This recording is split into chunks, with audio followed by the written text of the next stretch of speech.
glad you're here for the fourth and final presentation of Remarkable Realities, our strategic plan. If I feel like I'm going into a loop rewind at some point, come up here and give me a little smack on the side of the head, and I'll get off the skip. But it's been terrific. I think we've had probably 50 people most meetings, except for the one evening session that we did where our turnout was not quite as robust. But I think people are coming out trying to figure out what they saw in that red book, as we call it internally, and really understand some of what we're aspiring to do here over the next several years. So thanks for being here. The basic framework of the morning is about probably 40 minutes for me just to go through these initiatives with you, give them a little bit more context of what was on paper, try to chart the process a little bit of how we got to this landing point, and then I'll stop and take some questions at the end. And those of you that need to be moseying on by 9 o'clock will have no problem doing that. Here's kind of the big picture context of where we are with this plan. I have the opportunity of having been in independent schools for a long time and have a network of friends across the country who are in schools. And so, I feel like I know the industry pretty well. And so when I say that what Parish Day / Parish Episcopal has done in the last 10 years is remarkable and to a great degree unparalleled in the minute percentiles of what schools have accomplished, I'm not just blowing smoke, right?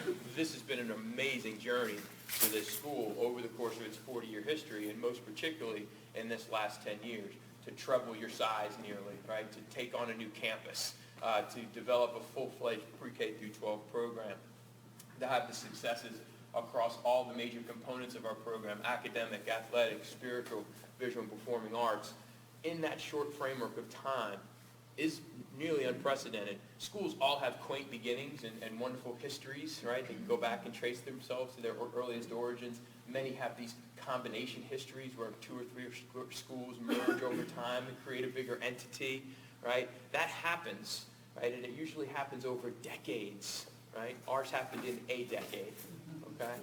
So when we talk about possibility here, we talk about remarkable characteristics, we're serious about that. And we think it's part of our DNA at Parish, right? So this last 10 years, we made this very steep and angular rise. And we got to this plateau point. And at that time, I arrived. We had this wonderful view, but we know we have work next to do. And that's what this strategic vision plan was all about. It was really about elevating the school, pitching up and figuring out where our next sight line was, and moving to that next repositioning, okay?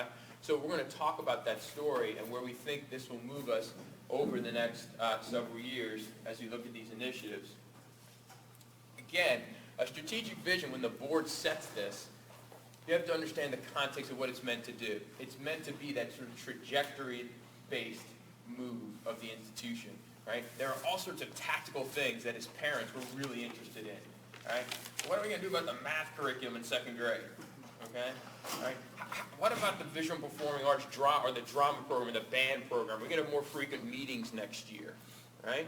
Are you going to add this sport, right, in the next 2 or 3 years? These questions are of tactical interest to us, but from a strategic standpoint, you're looking at themes, you're looking at concepts, you're looking at big movement. Think about tacking a ship, right, through a port, right? You've got to shift a big institution in major directions over a period of time. And that's what a strategic plan is oriented to do. However, and understand this clearly, it does not supplant those types of programmatic improvements that are just expected in any business, any function, any operation. So our commitment to improve our business function, right, and to be better in our communications office, right, with Angela sitting here, we're committed to doing this. It's not in the plan. It doesn't mean we're not doing it, all right? People have asked questions about the race to nowhere, like how are you going to change the homework procedures and policies?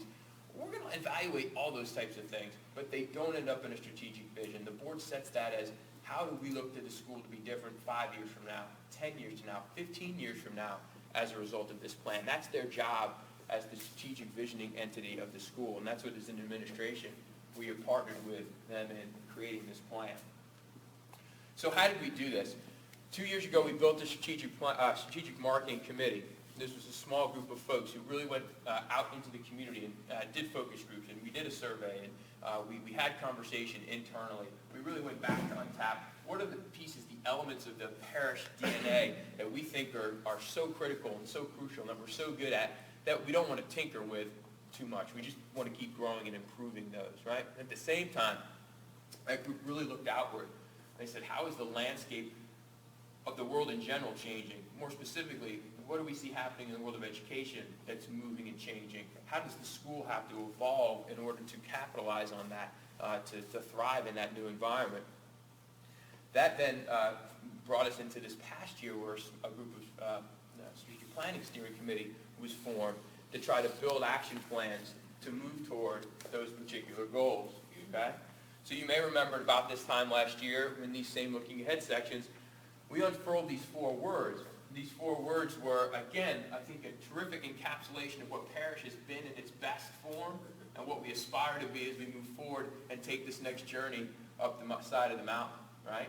Integrity, wisdom, honor, service, our Episcopal framework, things that the school Parish Day from the very first day with Mary Logan Blair was talking about with kids is still fundamental to the parish experience, right? Leadership and service has been a part of the fabric of this place since its inception.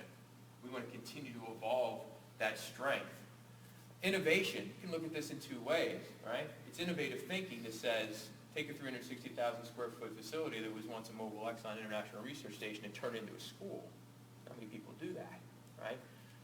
This has been part of the fabric of Parish from its very beginning. However, we understand that to really thrive in this market as the new pre-K-12 independent school in the block, we've got to be a little edgier. We've got to define new turf. So this was a pull forward concept for us. Yes, it's part of who we've been, but at the same time, we really need to look to sort of secure some patches of turf that identify Parish as a place that's about vigorous academics, that's about the enriching whole program, balanced program for the broadly inclusive community, student community group.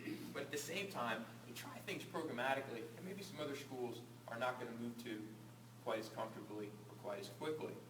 And then this whole concept of preparation, again, fundamental to the Parish experience from its very beginning, right? Parish Day is a pre-K through 4, and then pre-K through 6 is preparing kids to go to wonderful schools, public and private, throughout the Metroplex from its very inception, right? Our kids went to Greenhill and St. Mark's. They went to the Richardson Public Schools and had tremendous success. We want to take that sense of preparation to the next level. You know, interesting conversations here, this being a heavily upper school group, as we're in the throes of the college acceptance realm right now, right? And our kids are yielding terrifically. We have this beautiful list of schools that reflect the diversity of kid that we have here, right? And we celebrate that. So the student that get in yesterday to Pepperdine on a full ride, right, as a first-generation college student, is a wonderful thing for us, right? Our students that are competing in schools nationally are terrific. The 15 of our 31 applicants to Texas who got in, right? It's a terrific yield for us. We're excited about that. But, you know, we're more excited about saying, what is the globally competitive kid in the 21st century? What skill sets do they need to possess? I mean, beyond just where they go to college. And how can we demonstrate that to you at a fundamental level that we've delivered on those skill sets, right? So we've talked about preparation, meaning kids that do 4 things as we see it. Critically think, cogently communicate, collaborate, and create with meaning and purpose, right? Well, that's a big shift. We got to start teaching those skills and those outcomes, right? But we plan on getting there. I mean, we plan on getting there so that you can say, my kid's definitively prepared when he leaves Parish, regardless of where he goes to school, right? Because the college game, as we all know, with 35,000 applicants to Duke this year, right, and they're taking 1,700 kids, is a dart throw, right? It's a dart throw. So we're not going to worry so much about where our kids land in that lottery game, but we're going to be certain that they're definitively prepared when they get there, and more importantly, when they leave that college and move on to their real-world experience. So what this plan yielded for us were these 6 programmatic initiatives and 2 what we call enablers or capacity builders. Now, you saw the 6 sort of profiled in the red book. I'm going to go into a little more depth in them now, and then I'll talk about the 2 that weren't highlighted so much in the book itself. And again, you know, strategic visions should be audacious enough that they're a bit overwhelming when you first look at them. You should be saying to yourself, how in the heck do we get them all done? And there's not one of these presentations that I don't leave and walk out of and say, good God, right? You are now exposed, right? So any good leader is saying that to himself. He's saying, all right, buddy, now the hard work starts. You got to deliver, right? And to a great degree, we don't know which of these are going to fully flourish. Our anticipation that they will all flourish with excellence. we're committed to them furnishing with excellence. Like, we don't want to do mediocrity, right? So as we move along this train, based on what you get excited about, based on what our potential funders get excited about, based on what our board and our administration and our faculty embrace and endorse and see through, right? Some of them will flourish, right? Hopefully all, but some may peel away and not make it. But we've cast a big net here with these initiatives, and our intent is to see them all move through to points of excellence in their implementation. What I'd like to do is say to you here, because again, a lot of you are going to be looking at this and saying, this is great, I'm out of here in 2 years, right? And so I get it, and I appreciate you being here. And there'll be some things that I can tell you you'll see when you're here, and maybe some others you'll just have to celebrate as we move along with them. But I'm going to say to you here, how do these connect to the principles that we identified, those key 4 words? What division is going to be touched by this particular initiative? And then give me some highlights and frame out what the initiative means, and then I'll show you in sort of a rollout or a phase out. But if you were to ask me now, what will this look like a year from now? What do you expect 3 years from now? I'll do the best I can to project that for you. Okay? And those of you who are in the upper school have heard about or 8th grade parents have heard about the Academy of Global Studies.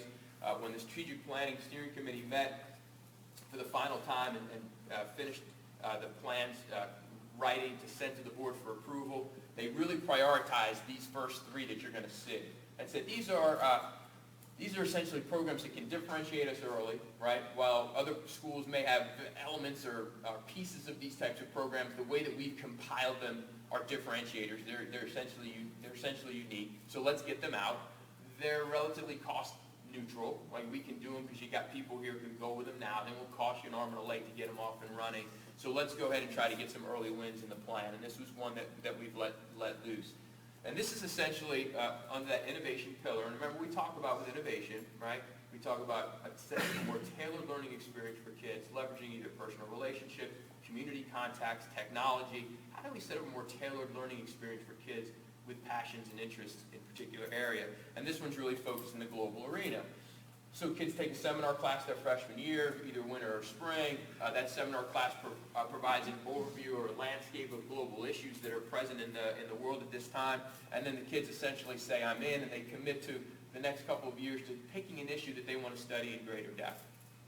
An issue may be around women's rights, or the results of post-colonial results of the colonialization of Africa, and what's encumbered that continent since then. And when we look at water issues or overfishing, population, hunger, they decide they're going to pick an issue and drill down on that. They work with a couple of faculty advisors over a couple of years, hone in on that issue, an annotated bibliography, a species paper, an overview paper, really leading toward a senior capstone project, this presentation to a committee of peers and adults in the community. And getting to our definitive preparation outcomes here, this is critical thinking. They've got to present it in a cogent form. It may engage collaboration, but it will certainly involve creativity, because we're going to allow the kids to present this in whatever form works for them.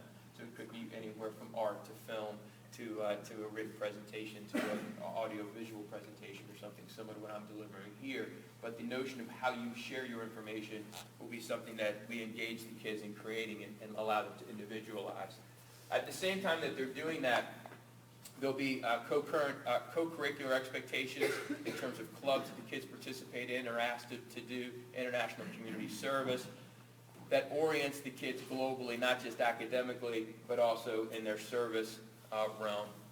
So next year, for the first year, we've already gone through the application process. We had a wide berth this year. We let in a lot of kids. Right? And I think as this program moves along, we'll see an even more rigorous application process set up. We'll get better at figuring out what we're looking for, and we'll narrow the funnel a little bit. But we wanted to grow some interest and demand. So I think we'll have about 20 to 30 kids take the freshman seminar class next year.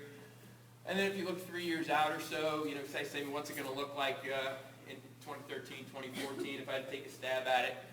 Probably that group is winnowed, to 10 or 15 kids that are in it full force. They'll be going to the World Affairs Council events that they're supposed to as part of their co-curricular experience. They'll be engaged in some form of international community service. That doesn't mean they're going overseas to do their service. It just means they're working with an agency whose orientation is more global.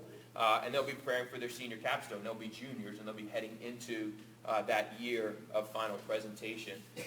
if these kids are successful in meeting all those expectations, academic, co-curricular, and service, we'll articulate what those are. If they meet all those points, we'll endorse their diploma, right? We'll effectively give them a Academy of Global Studies endorsement, which effectively is, commensurate with the Gold Star Award for Girl Scouts, right, or an Eagle Scout, sort of our internal demarcation of having moved through a series of vigorous expectations, and we will send them on with that. Okay? This next piece is really back to my point about definitive preparation, what it looks like. What's our commitment to you as parish parents, right? And how are we going to demonstrate that we've brought your kids to that outcome point that we've suggested is important to us? So we figured, how would we do that? How would we create this articulation of what kids look like and what kids are doing, right, when they meet those 4 C's, as we call them here, right? When they think critically, when they communicate, when they create, when they're collaborating, what would that look like? So this profile of the parish student is exactly that. It sort of articulates our vision of the parish student who is optimizing his or her potential in these particular areas. And so right now we have a committee of faculty. They'll start, they've been working, but we'll really drill down this summer to create the draft of this profile. It will essentially be a definition, as you can see, of these 4 outcome points. And then, more importantly, we will link demonstrations, things kids do in our program that are correlated to those skill outcomes, right? And then at key points, as they move through our program, think of them as sort of exit chutes onto the next level, 2nd grade out of our lower school program into 3rd and 4th graders in our upper lower school program, 4th grade into our middle school, 8th grade into our high school, sophomore year as they move through the middle portion of their high school career. We will have these demonstration projects in place, right, which allow students in completing those to reflect or manifest these outcome points that we feel are important. So, envision an expectation or a class demonstration in which a student has to communicate either using technology or the written word or the spoken word, and that project, that exercise that they do is completed and digitized in a digital portfolio for sharing with the family as they move through. So at these exit points, you're getting a real clear picture of how your student is meeting these expectations that we've articulated, okay? Sort of the report card concept on steroids, right? It's just really a clear articulation and visualization of kids meeting outcome points. So we are in the process of building this, and I think what will happen is by next year, we'll have the profile finalized. So the group will work this summer on it. They'll come back and they'll present it to focus groups of faculty. They'll give revisions, focus groups of parents. They'll give input. We'll finish up the profile by next year. Our Director of Instructional Technology, Dolores Gendy, is already doing sort of back research for us on digital portfolios. These are common, becoming more common in schools now, where work is digitized and maintained. Our corner on it, our perspective is let's make it a K-12. Let's make it a K-12 portfolio. That would be a unique element, right, for us to be able to capture. And let's get it somewhere where you can have access to it. So it would be web-based. If you get in a cloud somewhere, you wouldn't be handed a CD or a DVD of all these things necessarily, but could have access to it. So by that second and third year, we'll have figured how we're going to deploy these portfolios. And again, this is not necessarily great news for you sitting here with your last parish student is a sophomore per se, right? But this is sort of our plan of action. Whether we start it with our 2nd grade kids and grow it up, or just drop the portfolio concept across all our grades and initiate it there, those are decisions that we have to make. But I think by the time we get to that point, a couple, 3 years from now, you'll see these portfolios starting to appear at some level of the program. And then what's going to happen eventually is those report cards that you do get, those conferences that you do have, all those internal reporting structures are going to have to also begin to amend and reflect these outcomes too. So you'll see us go into some editing processes around that. And don't forget, this will require the ongoing faculty training that we've already begun to really shift the teaching and learning environment, right, so that it becomes kids less as digesters and absorbers of content and more as manipulators and users and producers of yield from that content. And that's a challenging professional development paradigm, but one we've already begun with some vigor. The third of the concepts that has a little bit more reach, but it's some similar tones to the Academy of Global Studies, is the Leadership Institute concept. And again, I see this as fundamental to what Parrish has always done. There's always been, through our chapel program and our spiritual backbone, this concept of what I refer to in the community here to both kids and adults alike when I talk with them, of being people of impact, right? And people of impact are game changers, right? So when people of impact appear before other people, they alter the trajectory of those people's lives. They're impact people, right? And then when those people of impact show up within an organization, they change the direction and trajectory of organizations, right? Because of who they are, right? And because of what they bring. They're people of character and of integrity and of competence and of all those traits that we feel solid folks have. It's not necessarily an intelligence quotient, right, that drives being a person of impact, right? And so we talk about here with our kids this balance between IQ and EQ, right, or IQ and SQ, your intelligence quotient and your spiritual quotient, your intelligence quotient and your emotional quotient. These are things that I think Parrish has always basically understood, right? We think the Leadership Institute is the place to capitalize on that and essentially take a lot of what we've done, which is sort of scattered here and there, and you may know about it, you may not, and package it and market it and communicate it more clearly, and then build upon it, right? You know, you want to make it better and stronger and more intentional, more embedded and cohesive and systemic.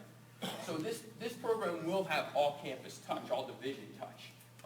In the lower school, you know, beginning to teach leadership and character, you already see it, right? Our kids lead chapel now in second grade, if you got a little one, right? And they're line leaders, and they're door holders, and all these things matter, right? Because they give kids early indications of what it means to serve, right? And in cases to lead. But even within the curriculum, we can do things that don't take earth-shattering curricular changes, but when they're covering a particular story, to stop and take a second to talk about how that individual chose to follow in a particular story, and what characteristics or traits did he need to do that effectively. Or where was this person flawed or not flawed in terms of how they evidence character, right? And we do that in some instances, but again, we can begin to do that at our youngest levels with just a little bit more formality under leadership and directorship from somebody who's responsible for this type of program. And as you move up, of course, you can then develop more formal coursework in leadership, all right? So we have one leadership class with I teach in the upper school now. We'd like to add a couple more trimester courses, right? When we are next year, any of you have middle school kids have already seen, we've really retooled the elective schedule, right? So we're going to have an ethics class that kids have to take, and a public speaking class that students have to take, and an entrepreneurship class that we're going to roll out. And if you're able now to see the broader themes behind the alterations, you see those classes have been added essentially as forerunners to being packaged under the Leadership Institute, right? So that in middle school there is more coursework there for kids in this particular area. At the same time, what we do in advisory, what we do in chapel, right, can be more cataloged and communicated to you and evidenced as things that every one of our 1,130 kids get. But as they move toward the upper school, we are intending to try to develop, again, a bit of a specialization track, if you will, for those kids that want to delve more deeply into leadership. And like anything, you probably have a kid at home, you see the raw materials in him or her, and it just hasn't activated, right? So we're not going to run every kid through the Leadership Institute because developmentally, they're just not ready. It'll activate internally when, it's ready. It's like, when do they go from being 5'2" to 5'8"? You can't feed them more broccoli and make that happen. It just happens when it's time. And to a great degree, one's manifestation as a leader also is on that same type of timeline.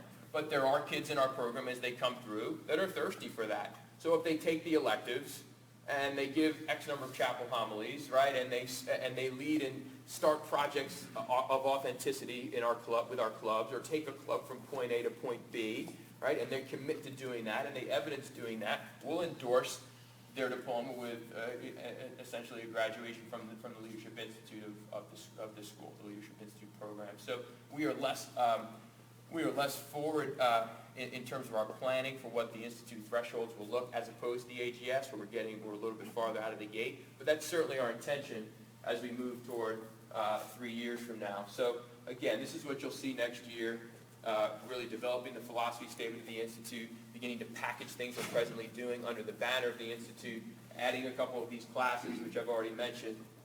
And then by 3 years from now, those courses should all be in place, and I think your first group of students will be moving through the beginning throes of the Leadership Institute as it's designed. Okay? We had a lot of conversation about technology, as you might imagine, in the steering committee, because technology is ubiquitous in our world, right? So it's fundamentally altering, how we experience our home life and what's happening at work and just in society. So clearly we had to have those conversations, but the more we were talking about technology, the more we realized that it's really a broader landscape than that, right? The bucket's really bigger than that. Technology is just an enabler. So what are we actually talking about that we'd like to see infused in our program more strategically? And in the education parlance, this concept of STEM, which is really science, technology, engineering, mathematics, really refers to sort of a framework or a way of thinking. And over this last year, we had such a great momentum, for example, in our robotics programming, right? That we realized this whole concept of how to infuse our program, especially in the maths and sciences, with an orientation to just more design thinking, more conceptual thinking, was something that we wanted to look at. And so this initiative is very broad, and it really is about elements appearing throughout our program in different forms, in developmentally pertinent forms, and it has a lot to do with our infrastructure, just our backbone, to enable this shift in how we're looking at teaching and learning at Parrish.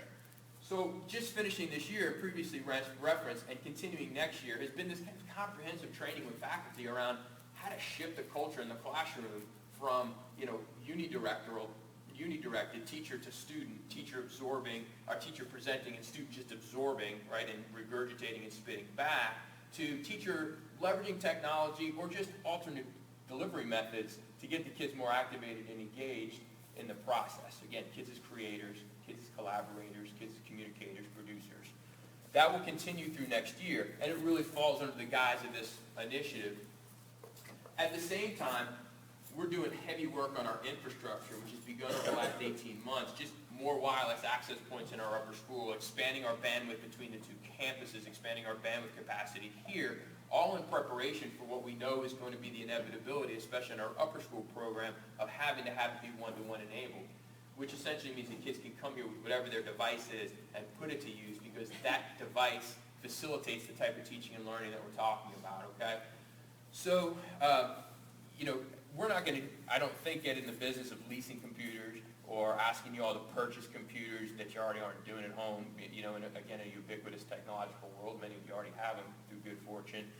But we're going to try to create the Starbucks model where just folks can bring it here, and you can walk in and it's just sort of understood, right? And that's what we're trying to get, and there's cost behind it, and that's a time function, but that's a piece of this plan as well. In the meantime, we're looking for other places to kind of do this alteration. So our third, fourth program is going to shift a little bit next year. We're moving to blocks, and we're going to try to move to a block where science and math are taught, more in a blocking. So there'll be some direct instruction in math, obviously, but there'll also be some elements where math and science come together and are fused, right? And kids are asking to do more things that are, kind of in the project-based learning mode, right? And solve a problem and has to apply some math and apply some science, but they're just not getting the direct instruction in math or science. And so we're going to build that program and continue to work on that through the portion of this strategic vision. And at the same time, we've really inserted ourselves in the Metroplex as a player in the robotics landscape. So we've already hosted 2 competitions here in the fall. We have another one we're doing in April for best, or for first. VEX, I should say. There's so many acronyms in robotics for VEX. And we're not even engaged in this one as a school community. We're just hosting, right? So we're partnering with UTD and UTA and with the Museum of Nature and Science, these folks that are really heavily engaged in this. And our concept is, through our in-day programming, like we're going to start robotics courses in 7th and 8th as part of this elective revision next year, but also through our after-school program, where we already got out and running on that this year, kind of 3rd through 8th, we're going to go 3-12 with a very strong commitment to the robotics function, just for those kids that are into that element. And, that's going to be robust programming for us. And those partnerships matter because Parrish's name is out there, right? It's in the community, and it gives us relevance, and it identifies us as a center of excellence in this area. And we think that's an important piece from our marketing standpoint. So Next year, I've mentioned these electives and the STEM alterations. These are things that will be going next year. We'll expand our wireless one more step, our wireless capability one more step, and get very close to being completed in the upper school. And I would say, in 2 years from now, you'll see the upper school as a place where there's a one-to-one component for those kids there. They'll all very likely be engaged using a device. I just can't tell you what device it is because that's a long time from now in the world of tech, right? So we'll see what we're up to by then, the iPad 12 or something, right? In terms of lower grades, philosophically, I spent a lot of years in middle school, and I'm not a huge middle school proponent when it comes to one-on-one, and so I think you may see it at 8th grade. I can see it there as a transitional piece, but I see kind of the second grade kids with laptops and iPads now more still as sort of gadgetry and wizardry than I do fundamental to kind of foundational core skill development. But we'll see. The access points are really changing and the landscape's changing. But our focus right now on the one-to-one will sit in our upper grades. In a similar vein, this whole concept of blended and online learning, and just as a short digression, what's happening in the world of education right now is we're seeing sort of this heavy disruption. Open source software and the ability to go get stuff on the web and basically educate yourself for free is out there. And yes, I hear a lot of people say, well, this is a University of Phoenix concept. Well, mock University of Phoenix all you want, right? They're educating tens of thousands of folks nationally now, and people are finding ways to get that, again, innovative equaling tailored and customized. They're figuring out ways to get that type of learning where they want to. And don't forget, MIT's courses are all online for free. Stanford's are all online for free. So they're all out there. And this is disrupting the market, especially right now in the higher ed world. And it's going to continue to trickle its way down to schools like ours. And the fundamental element here is simply one of economics, right? How long are people going to continue to go pay to sit on a college campus for 4 years, right, from September to May, to be educated from 8 to 6, essentially, right, when they could conceive for $50,000, when essentially they could have some combination of that and stuff that's free in the digital world, right, and pay a lot less, right? And then, somebody who sits in my seat and is always at the top of the roller coaster peak looking at the peril below, right? I see that just moving its way down here. How long are people going to continue to pay 25, 28, 30, right? For a school like this, from September to May, from 8 to 4, right? How long is that going to hold? Okay, how long is that going to hold? So we knew from a strategic standpoint, we had to figure out where this world of sort of online or virtual learning is going and how does that fit into our program. We wanted to have it as a both and, not an either or. I think the only way we're going to beat it is if folks who are having that, well, you can either go to Parrish and have a traditional experience or come over here and do blended and really customized and tailored, increasingly and soon enough are going to just go to the or, right? But if we can both and it and say you can go to Parrish and you can have an under-roof experience with vigorous academics, broad-ranging visual performing arts, terrific athletics, a spiritual component, socialization, and they've got elements of digitalization and virtualization in their program, I think we're in a little bit of safer turf. Not much. I still have terror dreams, but generally I think we're in a better place. Okay. So our first foray into it is this summer. Parrish Virtual is part of our summer program. We've offered 6 courses. Right now 3 have a pulse. Okay, and we have about 10 kids signed up for health. We have another 3 or 4 signed up for government econ, and we have a handful that are signed up for 3 or so signed up for world religions. Not surprisingly, our kids have gone to the credit-based courses, right? Because they're going to take these courses during the summer, and they're going to get credit here at Parrish for taking those courses. We offered some others that were simply for enrichment, a PSAT class, for example, and some others just to see if we get bite on those, and we haven't. These are revenue courses for us because they're offered asynchronistically. They're happening during our summer, and that's part of our suite. So this is one element where folks are having to look at it and say, am I going to pay for that service at this point, right? And so that may be a bit of a deter. But what it's going to offer to those families that take it is this. They can take that course in health this summer, or even more importantly, like in the government econ. Dave Ostroff in upper school and West Schmidt Middle School teaching that course, won the government, won the economics, and they'll have the kids here 2 days a week for an hour and a half, but the rest of the time the kids can go finish their coursework wherever they are. right? And if they're out for a week in Colorado, they can link in through Skype, or they can do the work online and then connect the next week. It's completely individualized. It's asynchronistic, right? And so what I think is going to happen in time is people figure out, I can do that, and I don't have to worry about GovEcon in my year-long schedule, and I can go take the ceramics class that I'm really passionate about but otherwise couldn't fit in, right? Or I can balance out my life so I'm just not quite as harried, right? So we think it's going to take. We just got to get it out and going this summer and hope we get some momentum from word of mouth.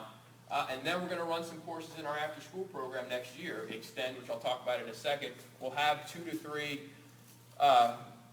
blended or virtual course options, I think, for our younger kids in our STEM focus area, right? So they'll be in gaming, they'll be in science, technology, somewhere in that suite. We'll develop some courses, and we'll try to get our younger kids excited and enticed about taking courses in this more virtual world.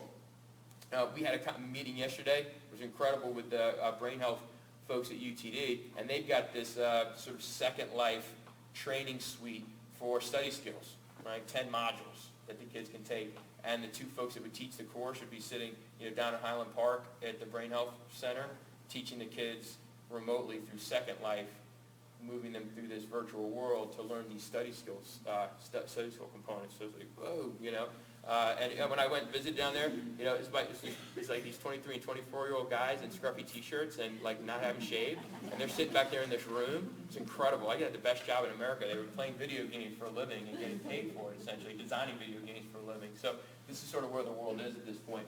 And this really gets me to my third piece, which is the most challenging thing for us in this area is going to be how does this stuff work its way back into our core program? So everything I've talked about now is off hours for us. It's summer and it's after school. More interestingly is how is this going to come back into our core program and really begin to change what we do here?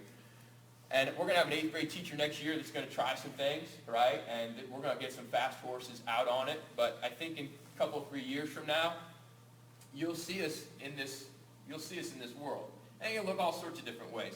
So if you look at a 4th grade class where, the math lesson is, 30 minutes of direct instruction to the whole group in concepts, and then 25 minutes where we've got laptop card available and kids can move into a more customized, tailored, right, innovative operation where kids can go higher or deeper or sideways or down if they need to remediate using some of these resources, right? It could look like a senior year eventually where in January our kids take their 2 AP courses here, they do their service or pre-work experience off campus for a couple of hours a day, and then they're required to take a virtual course in an area of passion for them, just so they get exposure and definitive preparation for the world that they're going to be heading into, where a lot of adults are just getting trained in this modality, right? It could look like us from an economic standpoint, being able to offer an underpopulated course like Latin or Chinese much more efficiently economically, right? So instead of taking one faculty member and spreading him out to teach 4 blocks in the upper school of 6 kids each block, right? You take him and you use him somewhere else for 2 blocks, and then 2 blocks he's got all his Latin kids in there, and he's got the 1s and 2s for one class and the 3, 4s, and 5s for another. And he just one-room schoolhouse concepts, right? We're coming right back around on the pendulum to the one-room schoolhouse because that's what this virtual world allows you to do. You have kids of differing ability there, and rather than having to run around the room like a chicken with your head cut off as the instructor, you just leverage the resources that are offered in the online world to provide that customization and that work. So I can't predict for you where it's going, but I can just tell you as part of this vision component, this is the type of conversation that we're going to be engaged with. Finally, on the initiatives is this, again, umbrella concept. Note, strategic, big concepts, big umbrellas, and then drive some things down underneath it and see what sticks. Right? There's 3 under parish personalized that we're talking about. And this is, again, innovation. If you're figuring out why we chose that word, innovation equals leveraging personal relationships, technology, community partnerships to create a more tailored learning experience for kids. This is sort of our strategic mantra under this output. And so we've got several here, and you've seen Extend stuff all over the place. Communications office is doing a great job with Patty Duvall. We're running this program and just branding this thing and marketing it and getting it in front of you. And this is primarily the Extend driven down toward our younger student set. But it's just that very component. And similar to what we've talked about with Parish Virtual is, learning is taking place beyond the 9 to 3 segment of time. And we know families now more than ever are playing the game of shuffling kids around town to different enrichment activities, right? And if you got multiple kids, you've got the abacus and the spreadsheet at home trying to figure out who's got whom going, where, at which time of day, with which kid, right? And so our concept was, look, let's extend the day here, and let's offer a rich array of activities, enrichment-based, potentially even remediation-based, and let's offer that out to families as a service. Let's also figure out a way to generate revenue that will help us keep tuition down. Our families, we know, are spending money outside of their tuition payments to us to enrich their kids in these areas, right? That's what the market is doing. So what can we offer here that gives them convenience, because they don't have to worry where their kid's going after school, right? But provides the same enrichment that they're going to seek at Kumon or at the dance or at the music lessons or at the art lessons after school, right? So if you've seen this list of courses with Patty was pulled out of the classroom last year. She'd been in business. She'd been in marketing. I asked her to go develop this concept. She's done a terrific job. So you see Chinese, you see yoga, you see dance and cheer, you see art classes and music lessons. They're all going to be packaged under Extend. Robotics, our after-school robotics will live under Extend. And we're going to go really broad with this programming, and we've already seen the market demand there. Clearly, people are interested and enthused in this. We know we can also compete in this space with the YMCAs and the others that are offering this, right? If you drive around, as I do, and see it when I'm in the Richardson area, you'll see the kindergarten roundup program, right, and the signs out on yards kind of promoting that. Schools are increasingly trying to fill this time for parents. So we think these programs in time will be offered out to other members of the parish community, just like we do with our summer programming, right? Just like kids come to parish in the summer and take a summer class here, we envision that there will be a time when they'll come to take Extend classes, just as they would go to point X or Y or Z after school to do that. We will also try to get into the adult space through Extend, adult education. So imagine coming here on Saturday, sort of either in partnership with your child to take a class, or your child is going to class experience A and parent is going to class experience B. We think there might be some room to play there too. So this will move out over the next several years as part of Parish Personalized. The other two elements of Personalized really refer to our work with students who come here who are academic capability but have learning difference. And their psychoeducation evaluation says they need a series of accommodations to make their experience here a fully rich and optimized one. So 2 years ago, we started adding the learning specialists on campus. They've done terrific work to begin to support students who have that profile, but that program needs to evolve and it needs to develop. So how can we build more time into our in-day experience for these students to get to the lab? How can we mature the curriculum that they're exposed to as they move through that program? How can we enhance the communication from school to home in that program so there's more connection between what the kid has done in the last week or 2 weeks, what's coming up in the next week or 2 weeks, and really tighten that communication network. So we have work to do in that area, and I think if we develop a value-rich program, we can also monetize that over and above tuition. Because I think, again, families who have students with that profile who are bright but just have a learning difference want their kids here and prefer those services to be offered here under our wrap in coordination with our faculty and our program than to have to go get it somewhere else. Link is related to tutoring, and that's not necessarily, though it will start that way, it's not necessarily tied just to students with a psychoeducation evaluation. We'll start that way just because of volume, but we have a lot of kids that get tutored here on campus, right? The psychoeducation evaluation says they need the tutoring, the support for this particular subject. How can we get that to them, and you provide that for them on the day? But we don't have great coordination with those tutors. They're basically independent contractors who come and squat or work here on campus, and we want to get that tightened. And we think we can add value to that service. And it's going to be complicated and challenging to work through over the next couple of years, but our hope and envisionment is that, henceforth down the line, tutors that come to engage at Parish, who work here at Parish, would be coordinated by a director, would come and tutor here under an expectation or a set of circumstances that they know they have to work under as part of Link, which would involve coordination with the faculty, right, through the director to understand what the student's working on curricularly and course at that time, that they would then provide feedback back to the faculty through the director and coordinators as to what they're tutoring the student in, so we don't get, two voices necessarily working with the student. And then the home gets that from both sources, so you get this true link from tutor to school to parent. Bless you. So this is the initiative that has the most, these two components of personalized are sort of the most complicated to work through. So as you look at the rollout, Extend will be up and running next year. We'll have to do some back-end work on Link and the lab. I hope in a couple of years from now, 2 to 3 years from now, these programs will be up and running. There's a lot of resource dependency behind this and financial modeling that has to go on and what have you. But I think our plan is that we'll have it there in a couple of years if all pans out. The final piece here are the capacity enablers that we've talked about. One is the campus master plan redesign. So, we're very blessed here on both campuses to have facilities that schools would find envious. We recognize that. We have more wants than needs, to be quite frank.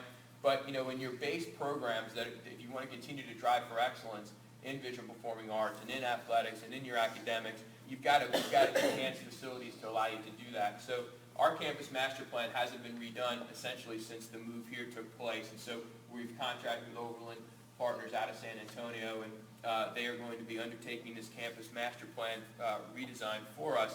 And we've asked them to really prioritize the footprinting or placement of 4 capital enhancements. And they're listed here in the prioritization order that we've given them to the Visual Performing Arts Center on this campus to really enhance the experience that our kids have in that domain. A Midway Chapel, so we can take the spiritual component of our program into an environment they feel is really commensurate with the attention and focus that we give to it. Our campus at Hillcrest is bumping up now on its 40th anniversary, its 40th year of service to kids, and it needs to be reinvigorated, and it needs to be revivified. So we have to go and do that and find folks that want to help us do that. And then we need a second gymnasium here at Midway.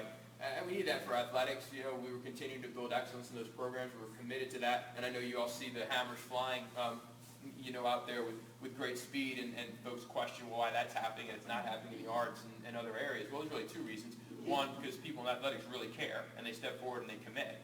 So we're looking for those in other domains of interest to step forward and say, I'm in on the chapel or I'm in on the Visual Performing Arts Center, number 1. But number 2, from an educational standpoint, logistics require facilities, right? So if you have 850 kids at Midway and they all have to go to one gym, right? Your ability to have schedule flexibility in your academic program is limited, right? Just like having one lunchroom creates a bottleneck at those times a day, which then impacts and influxes the entire remainder of your academic schedule. So the second gym is as much a liberator for our academic program in some components as it is our signal that we want our volleyball and basketball teams to be even better, right? For those of you who get a little queasy about all the athletic talk, all right, it has a rationale. The 8th component, of course, is really the funding. It's the backbone. It's the key enabler to all this. And so we have Dini Partners here in Dallas working with us in preparations for the upcoming campaign. Schools don't really leave campaigns. The Dukes and the Stanfords and the Wake Forests of the world, right? You really talk to people that are in sophisticated organizations. They're always in campaigns. Right? They're always in campaigns. That's sort of the way of life for institutions that are tuition-generating institutions. Because we really have 3 ways to pay bills, right? Tuition, endowment, or we got to find another alternative revenue source. Essentially it. That's how we survive, right? So if we want to keep building excellence in programs, you're sort of always in campaign mode, but we're about to embark on a campaign to support Remarkable Realities. So what we're doing is lining up members of our community who will go and get interviewed by our consultants. They'll show the Red Book and some other information about our strategic vision. They'll see how interested people are. How interested are you? Those types of questions, right? And then come back and say, you can run a campaign of this size, right? And then we'll go out and we'll do it. But whether or not we succeed with this plan, that's one huge trigger. Mind you, but we also have others. Like the board needs to get behind this plan, right? The administration has to provide the leadership necessary and the energy and the vision behind it. The faculty has to know it and understand it and be held accountable for delivering it, right? And then the community has to say, we're in, right? We're in and we're going to get behind it. And so all of those factors determine how many of these 6 programmatic initiatives yield and how rich the fruit is that falls from the tree at the end of the day, right? And so when we have these meetings each spring, which will essentially be our time to come back to you and sort of report on progress in these areas, right? I'll be able to say, based on funding or energy or effort, which of these is really yielding fruit and which is not, right? And which one we're going to peel away or de-emphasize, which one we're going to put even more time and attention to. Or, optimally, all 6 are flying, right? And on the journey to excellence. And so we'll see, right? We're all in it. And like I say, I'll leave this room right now and I'll have to go, wipe the sweat off my brow because I realize, what we're all extended to commit to here. And so, essentially we should all have that same feeling as stewards of the school, right? The chance to take it to this